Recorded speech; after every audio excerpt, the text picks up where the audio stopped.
thank you for watching my video here. Last week I watched an interview on the Ruben Report. Since it was the Ruben Report, if you know the Ruben Report, Dave Ruben was one of the people involved in this interview. Who was the interviewer? The interviewee was Guy Benson. Both men are homosexuals. Dave Ruben has a paper that says that he's married to a man. And in this 1 hour long interview, they touched on the issue of same-sex marriage and what they thought about it. And I was wondering, is Dave Ruben for marriage equality for polygamists? I wonder.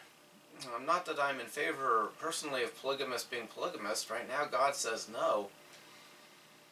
But I can be in favor of people's rights to do things, as long as, to have the government not punish things that don't make sense, not punish people for their beliefs and not punish people that aren't causing any harm to me in any way. Oh yeah, that's another one.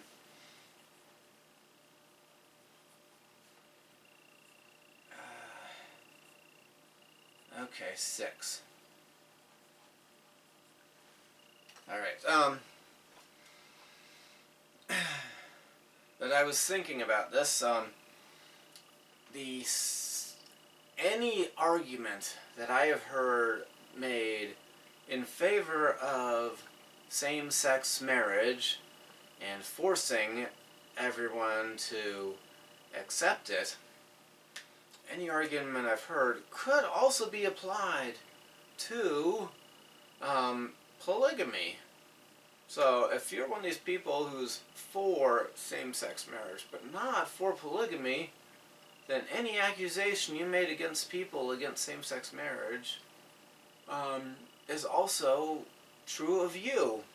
Let's go through a list I made of these arguments that I heard, combination of arguments for same-sex marriage and accusations against those against it, and reasons why we should have it or why we shouldn't be against it.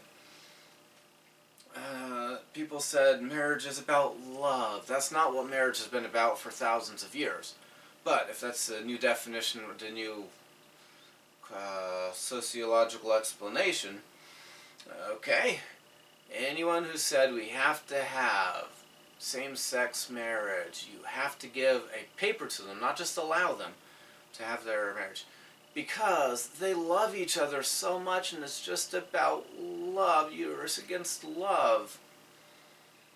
The same thing can be said about about polygamists. How can you say that one man can't love two women? How can you say that one woman can't care enough for another woman to share her husband? Or if we allow it as a nation, one woman having two husbands would be allowed too. How can you claim that one woman can't satisfy two men? How can you claim that she can't love two men? You just proved yourself to not be consistent there. It is consenting adults. As long as it's consenting adults, we should stay out of the way.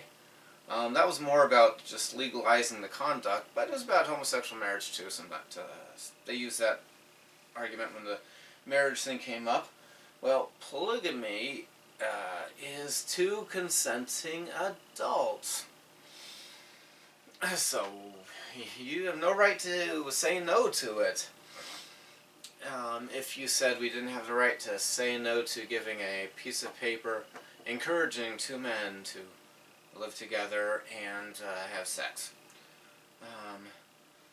It was accused that people were being judgmental and making judgments about what they didn't know and didn't really know about homosexuality, and that's why they were against homosexual marriage. Well, if you're against polygamy and you were making that accusation against people against same-sex marriage, guess what?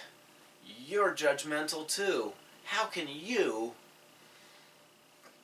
claim to know what a polygamist feels like? How can you not accept the feelings? How can you be so judgmental that you do not accept the feelings of polygamists. It's on you. Alrighty, we were told you can't force your religion on people. You know, about the homosexual marriage issue. Okay. My religion says no polygamy. If and if your religion says no polygamy, and you are voting that way, and your religion somehow allowed homosexual marriage, then you're being inconsistent. You're forcing, and if you don't claim to have a religion or a church you go to, it's your religion if it's just your belief, and you can't claim, you know, scientific explanations about something, or sociological explanations that aren't proven by I believe. Well, then you're forcing that's your religion, what you believe. You're forcing what you believe on people if you are against polygamy. Shame on you. You're denying the humanity of them. This is a really bad, fallacious argument. It's not denying the humanity of two women if you're saying, no, that's not a wife, that's not a marriage, and we don't have to give you a paper that calls that a marriage. That's not denying their humanity or treating them inhuman or torturing them or any of those things. But if it were, and you use that argument, then you are everything you accuse those other people of doing if you are not for polygamous marriage. You are denying the humanity of the polygamist. You are treating the polygamist as if they're not even human. You're treating them like they're subhuman or half-human. If you will not give them papers that say they're married to more than one person, if that was the argument you were making about same-sex marriage. Alrighty. And we were told you shouldn't be in the way of homosexual marriage. You should let it happen, not vote against it, vote for it, because it doesn't affect you. It doesn't affect your marriage. It doesn't affect your life. It's just those two people. Not true, but even if that was true, come